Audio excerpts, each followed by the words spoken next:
I'm Josh Muccio, and from Gimlet Media, this is The Pitch, where real entrepreneurs pitch to real investors. I have to figure this out. Hi. Come on in. Welcome. How are you? I'm Margot. Daniel. Nice to meet you. Daniel, nice to meet you. I just say your name. Margot Schmorak is here raising $2 million for Hostfully, a company that she says will usher the stodgy vacation rental industry into the 21st century.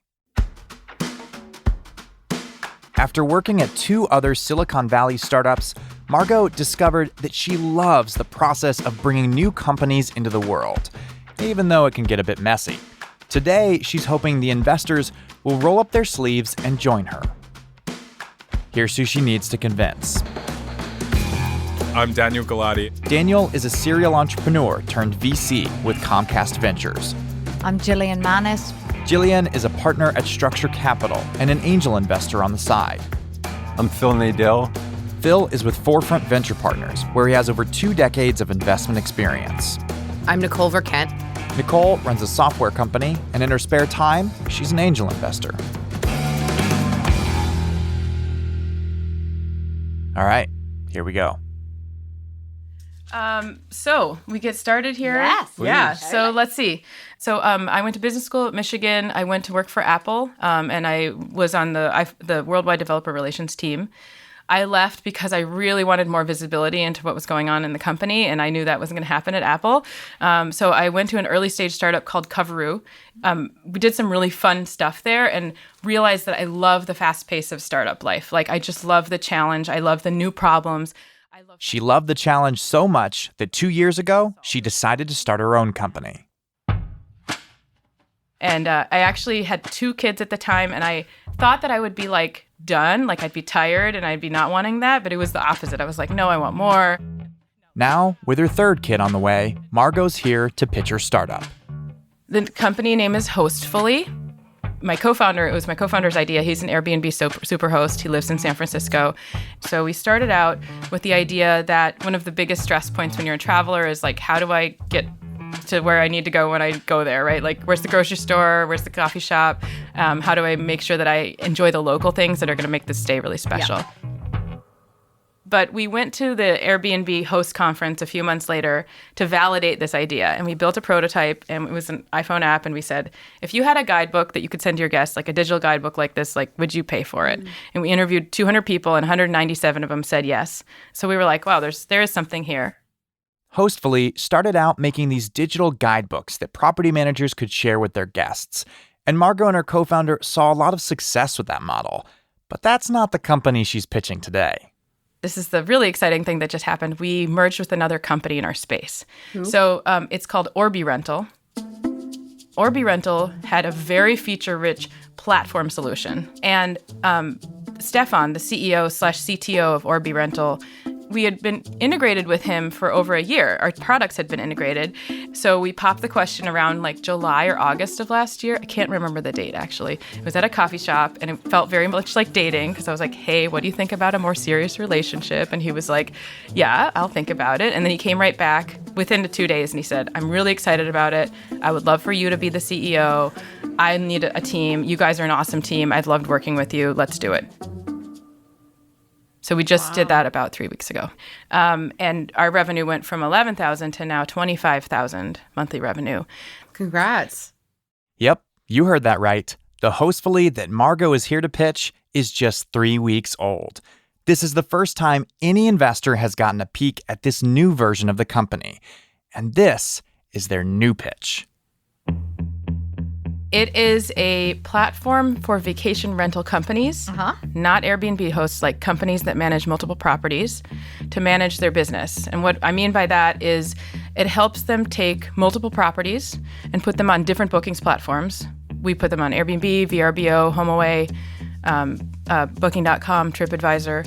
And then we also help them with streamlining the operations of their business. What's the interface like, though, for the property manager? So the interface, it's like a SaaS product, right? They log in, they get a pipeline of the incoming reservations that they can see. They can assign it out to their team members. They can book those those reservations within the tool. They can also integrate with a lot of third-party solutions. And so when the booking is made, we say, hey, there's these automatic guest communications that need to go out so that the guest knows how to reach the property, how to actually get into the property, all those things that actually are kind of stressful for vacation rental travelers.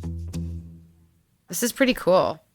So that's why Margot decided to merge with their competition.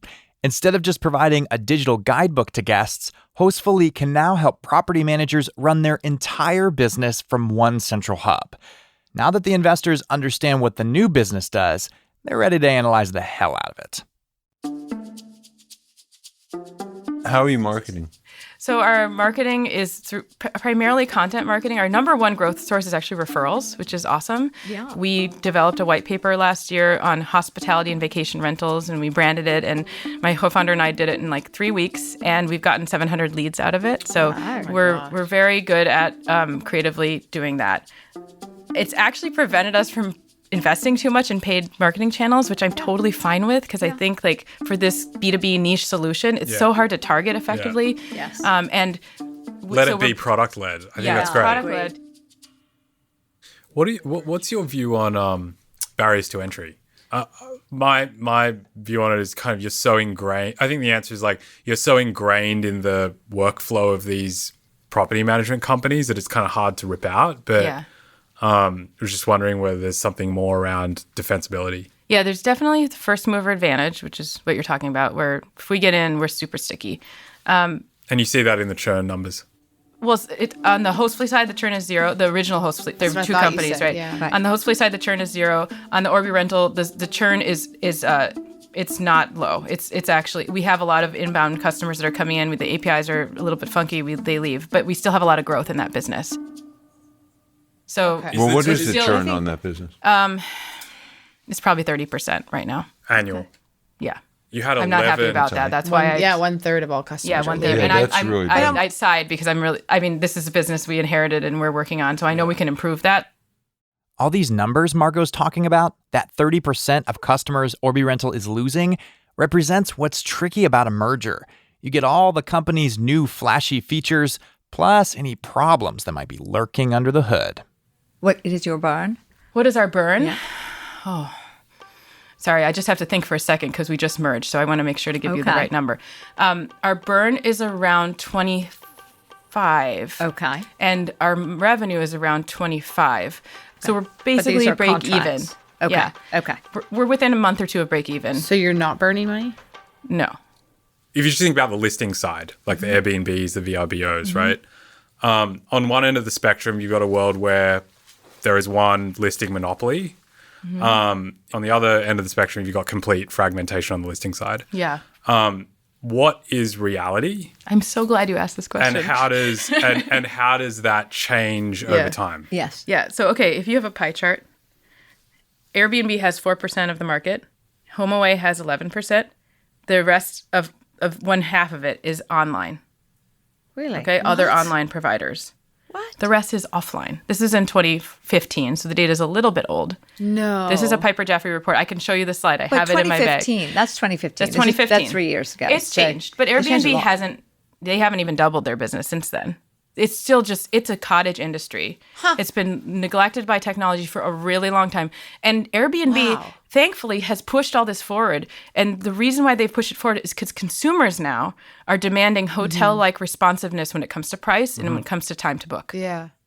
Yeah, this is crazy. In 2015, only half of all vacation rental properties were listed online, leaving the market wide open for someone to come in and snatch up all those analog listings. And Margot thinks Hostfully is the company that can bring all those property managers out of the Stone Age.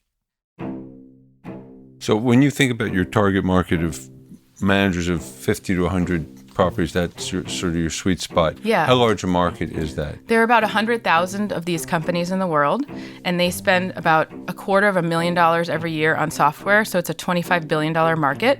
How much are you raising? We are we're just starting to raise a seed round, $2 million it's a convertible note with a $10 million cap. How'd you come to a 10 million cap when you're doing 25,000 Yeah, that was a a question. month in revenue? Okay, well, the 10 million cap comes from two things. One is we raised before when we had about 3,000 revenue on a $5 million cap, and we were one company, and now we've doubled the company in terms of the value proposition, probably more than that in terms of value proposition, but certainly the revenue has grown like 10x since then. So I felt like 10 million cap was a reasonable amount to raise right now, and I haven't had any questions about that yet. What do you feel about it? But you've only disagree pitched with to you. one person. Okay. Right. I disagree with you. I agree with that. Based on my experience and all the companies that we look at and invest in, that's not market. That's just not competitive with the deals that we see. A company doing $25,000 a month in revenue, That's high. everything else being equal, a 10 million cap is just way high. So what It's would really you do? high. Would you do like flat to the last cap, or I mean, that's what's closer to market for sure. 5 million cap. would you do flat to the last cap? Another $5 million round, like a cap at 5? No. Margot's trying to figure out the value of this new and hopefully improved version of the company. And it's tough to know what the magic number is when you're just coming off of a merger. One option is to throw out a number and see how investors react. And boy, are they reacting. If you can get 10 million cap, go Yeah. for it. I mean, I still don't think it's the right thing for the company in terms of long term. But if you want to go that route and you can raise 2 million at that, then But The I would goalposts invest. are moving, and it's really hard for me to know where they're moving to be honest with you. I mean, think like, 7 makes more sense. I would think invest 10. it at 7 5 sounds or about right. even 6. But Okay. I don't Even think I'd go beyond that. Go for 7. I think 7 makes more sense. I don't think I'd take anything less than 7. No. Anyways, Yeah. we're talking about a 2 million delta on your cap. Yeah. But Yeah. overall, I think you're really onto something. No, You I seem like a agree. solid Otherwise, I founder. wouldn't be interested in Yeah. talking about Yeah. the cap. Valuations can get messy. But as Phil just pointed out, the investors wouldn't bother negotiating if they didn't like what they were hearing. Margot's caught their attention. Now, they just need to dig a little bit deeper. Do you what's kind of your ambition as a founder? So what does success look like for you here? What are you trying to build? Yeah, I want to build a big company that makes our customers really happy and makes a lot of money. I don't like to put numbers around it because I think it's early days about what that looks like. But my goal is to reach as many property management companies as the world as I can with the best solution.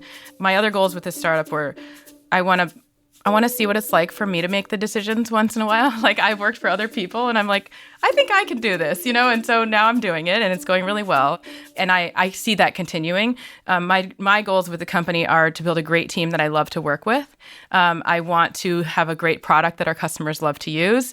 And I want to contribute to value in the world. And I think like startups are kind of magical in that they can create something out of nothing. And I see that we've done that for some of our clients already. And I just want to continue with it. You just seem like such a good leader. Yeah. I agree. I get this vibe that you're just a really, really good leader. Really Thanks. knowledgeable And right. calm. Calm. And this is how we solve the problem. Right, Everyone calm. right.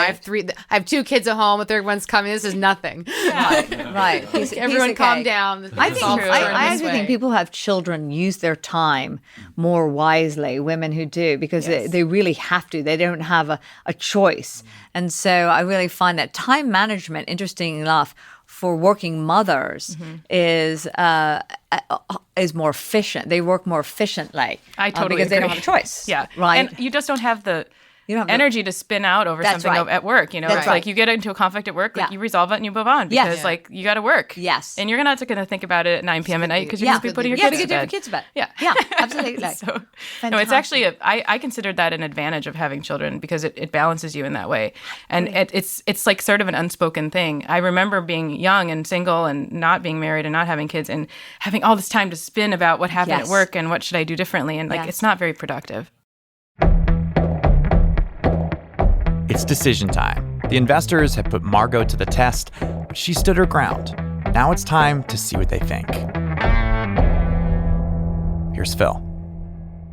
Well, here's my feeling. I think you could tell that I really like you and your approach and the company that you're building. I think that you're onto something in terms of offering a real solution to property managers. And I always look for founders who are solving a real pain point, and I think that's what you're doing. I think there are probably some more direct competitors, but you've made the point, I think, well, that it's a huge market and it can probably support a few companies doing the same thing. I have a really good feeling about you, and I'd like to invest. The only issue is the valuation for me, as I mentioned before. 7 cap, which you said you would do, or 7 price round, either way, is certainly at the very high end of where I would go. So what I would do is I'd invest $250 as the final $250 in a $2 million round. Okay. So you get the rest done, because I want to make sure you have that runway. Yeah. If you can get the rest done at $7 million cap or price round, then I would do it, but I'll still be the last check in. Phil is in, if they can come to terms on the valuation. Next up, Daniel. So where I'm at is I came into this like kind of hating the business. I think that you look at this business and you're like, this is niche SaaS, as you said. This is a zero network effects kind of race to the bottom commodity business with no defensibility. Run by a founder that has just merged with another like pre-product market fit company what kind of that's crazy trying to figure person it out. are you? Yeah. Yeah. But during the course of the pitch, I've come to really respect you, and I think you could potentially be a great founder. And like quite frankly, I think the space is kind of more interesting than maybe I initially thought. I think it's huge. So the next step for me is like, I'm not a no, I'm not a yes.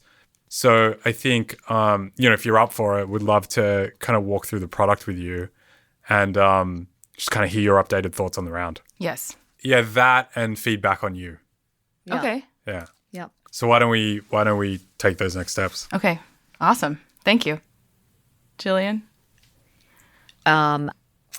What I see is a tremendous founder with all the IQ and the EQ that's important to us.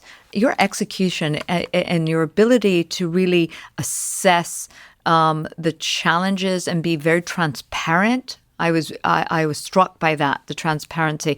So I would like to see a deck. I'd like to show it to my partners. Okay. So with 3 investors interested in learning more, it's on to Nicole. Drum roll. So I'm a founder as well. So Yeah. I was in your shoes 5 or 6 years ago, and I actually call it a niche SaaS play. Do? Yes. And so I kind of want to put it back to you in terms of how I could help you. I'm not going to show up with 250 or 500K. Yeah. My check sizes are 25, and there's just a few friends in this angel fund that we run. So I'm happy to get involved, but I'm not sure. Like, I think you just need capital here. I also have a company I think you could partner with that I'm thinking of. So I think there are areas I could add value. Yeah. Oh, for sure. So I'd love to be included on the email in terms of getting information and going through it. But look, I think you rock, and for sure. To me, it's all about a founder at this stage. Yeah. So Cool. Thank you. My team is really great. Okay, so I think too. what we're all saying is we're all in pending the due diligence. Yeah. And this has been a real pleasure. Thank you It's so really much. nice. Thank you so much. Great, Yeah. great job. Appreciate Yeah, it. absolutely. Thanks for coming in. Fantastic. Thank you. Absolutely. Nice to meet you. Margot leaves the room, but the investors stick around for another minute. Wow, she's crackerjack. Yeah, Great she's Great really voice. good. Yeah. She has great experience. Yeah, She's yeah, sharp. yeah. She kind of pitched without pitching. Yeah, she Yeah. just never talked. really- which is why it was good. Yeah, she never. Yeah. She just kind of told the. Yeah. Told She the was just And story. telling the had- story, and it very matter sounded of very, fact. Yeah. very good. Right. Had an answer for everything. Yeah. But a really keen answer. And like you said, she's very self-aware, which I Very like too. self-aware.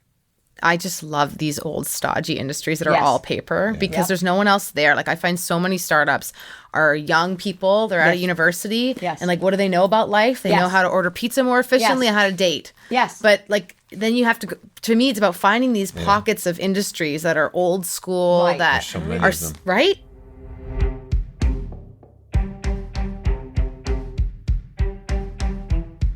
Margot hooked all 4 investors, which is impressive. When we come back, we'll chat with Margot to see how things played out after the fact.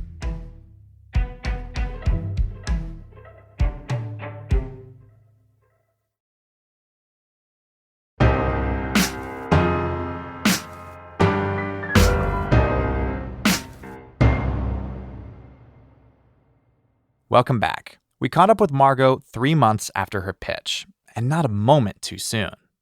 I am very pregnant. I thought you might say that. I'm 36 weeks pregnant this week.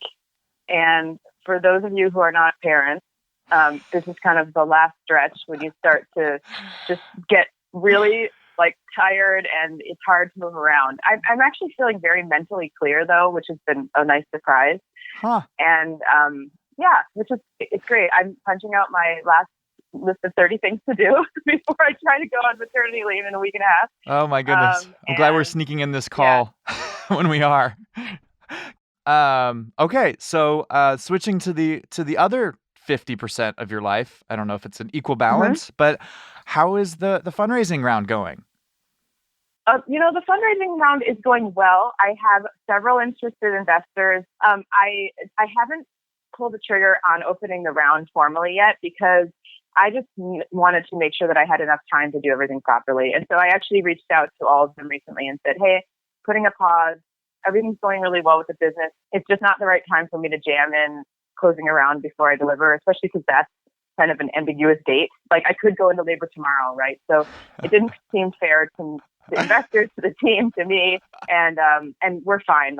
So we're not feeling the pinch, and we have plenty of time to raise in the fall. So I'm just going to go back to it then. Oh my gosh, you decided to pause the round. Well, because I don't have time to close it properly. Yeah. We were going out to raise a certain amount, right? And then as we moved down the conversation, we realized that raising was very much a reality, but we needed to adjust some expectations around where the company was. And that had to do with, very frankly, some risks that investors saw around the merger. Yeah. And then about a month and a half ago, we realized that the fundraising would not be quick. And because of some of this added risk that investors were seeing in the business with the team. And when we realized that, we said, you know what, let's kind of take our foot off the gas on fundraising and just focus on the business, get the stuff done that the investors are thinking about, prove it out to them, and we'll come back and we'll do it again. And we don't really have any downside with that. Our revenue is just going to go up, and it makes us be able to negotiate with a higher valuation. So anyway, it's all good for us. So it's kind of crazy that you did this merger and then so quickly afterwards went to raise money. Do you think that was like in retrospect, do you think that was the wrong move? So there are two seasons of fundraising in the year. There's one in February, March, and then there's another one that's August, September. That's when they start. Uh-huh. And so what happened when we merged, which was right at the end of January, was we said, well, you know what? Let's go and dip our toe in the water. And that's kind of what it was when I talked to you. Got it. So Let's see if we can raise a, in this fundraising cycle that ends in February. You're we got a month. Let's see what we can scrounge up, right? Yeah. Let's just do a hyper quick, 2 to 3 weeks. Margot's on the road. She's out. The story's tight. I didn't need to involve very many other people on the team in the process that I was going through. So I did it all on my own. And it was just seeing what was out there. And we actually got a much bigger response than was expected, as you kind of sensed on the pitch. It was overwhelming for me, honestly. And I was able to get to some amazing investors, and I'm still talking to them. So, but a lot of them said, I went into due diligence probably with 4 or 5. And then I was you know what, this is not going to close soon. So I have to just stop. Yeah. What ended up happening was the pitch was the first day. And then 3 weeks later, we were you know what, it's not going to happen quickly. So let's just take foot off the gas. But you've already started a lot of conversations. So there's kind of this trickling effect after that. And you planted a lot of seeds. Yeah. So then what happens after the fact? You start talking with each of the investors, but then you obviously encountered some resistance. What was that resistance? What were some of the factors? I'll be open. So my first meeting was with Daniel Galati, super nice guy. I went to meet with him in the Comcast offices. I totally did not do a good job with that meeting with him. And it's okay. It was one of my first meetings. And I actually walked out and I said, you know what, you can't win them all. I've got a list of a bunch of others, just keep moving on. I knew it did not go well. And I sort of stumbled on a bunch of simple questions I should have known. And I just didn't do a good job. So when he said, yeah, like, I don't think I'm really interested in coming into this round. I was like, okay. Now, do I think if I went back to him later on and I said, hey, now we really do fit within your portfolio thesis, and I really want to have another conversation with you, would he take my meeting? I think he probably would. Yeah. It wasn't even about the actual numbers. Like, I just didn't have a good, crisp story about what was going on. You weren't on your game that day? I knew it. When I was in the meeting, I knew it. And I was like, oh my God, what am I doing? But it's okay. Margot had that conversation with Daniel before deciding to hit pause on the round, and she stopped raising before finishing due diligence with the other investors, which is something that hasn't really happened before on the show. And then there's this other thing that we've never seen before, the merger. And I was really curious about how that may have affected the raise, especially since there was this tight 3-week timeline she had set. 3 weeks? Like, that's crazy, number one. Like, I guess that's awesome that you're in a position to be able to do that. But like, do you think it was like ultimately like that was maybe the thing that hurt you guys from raising right now and is why ultimately you're having to punt to later on in the year? Yeah, I think the merger was the impetus for raising. And I think it was also, I don't think the merger was why we didn't raise, Bill. I actually think it was the opposite. The merger, because things had changed so much, it was an opportunity for us to test the market. We tested the market in a short time frame. We found out what we needed to find out, and we're still working on building our business together. Was the merger a mistake or something that we shouldn't have done? Absolutely not. Like, the entire team is 1,000% on board with the company merging. That's not a question for us. It was more just like, does fundraising fit in with that timeline? And I think the answer was no. But if we had not done the merger, then we never would have gone out to raise in the first place. So it's the reason for the round and also the reason why the round didn't work out in the 3 weeks that you wanted. Exactly. That's right.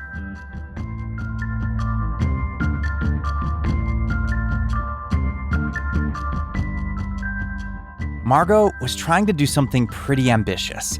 Merge 2 companies together, pitch to investors, and close a $2 million round, all while getting ready to go on maternity leave with kid number 3. I totally respect the fact that she realized there just wasn't enough time to do it right.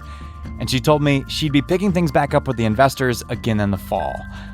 Margot seemed basically unfazed by all these challenges, which was something I noticed, and I think the investors noticed it too. She had no problem answering their tough questions, and she struck everyone as sincere and down to earth. She's one of those people that just puts you at ease. Like, after you talk to her, you leave feeling really good, and you can't quite put your finger on why. And it left me thinking that if anyone can make a merger work and come out with a stronger company on the other side, it's Margot.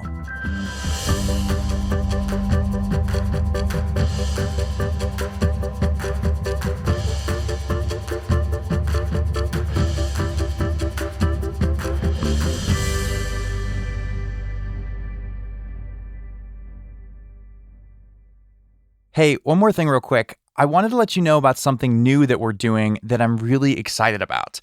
Today's founder, Margot, will actually be doing an AMA, Ask Me Anything, on Reddit.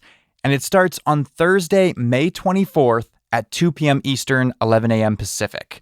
You'll find it in the R Entrepreneur subreddit, and it's the perfect opportunity for you to ask any lingering questions you may have about Hostfully, Margot's experience on the show, or whatever. So put it on your calendar, Thursday, May 24th, 2 p.m. Eastern Time. I'll see you there. Our show is produced by me, Josh Muccio, Molly Donahue, and Kareem Maddox. We are edited by Devin Taylor and Blythe Terrell. We're mixed by Enoch Kim, original music composed by The Musemaker. Our theme music is by Breakmaster Cylinder. Lisa Muccio planned the recording of this pitch, and we discovered Hostfully because of an introduction from Christy Pitts and the team at Backstage Capital. Startup founders who are raising money can apply to pitch by going to thepitch.show/apply. And as a reminder, no offer to invest is being made to or solicited from the listening audience on today's show. All right, you've been listening to The Pitch from Gimlet Media. We'll be back with a brand new episode next Wednesday.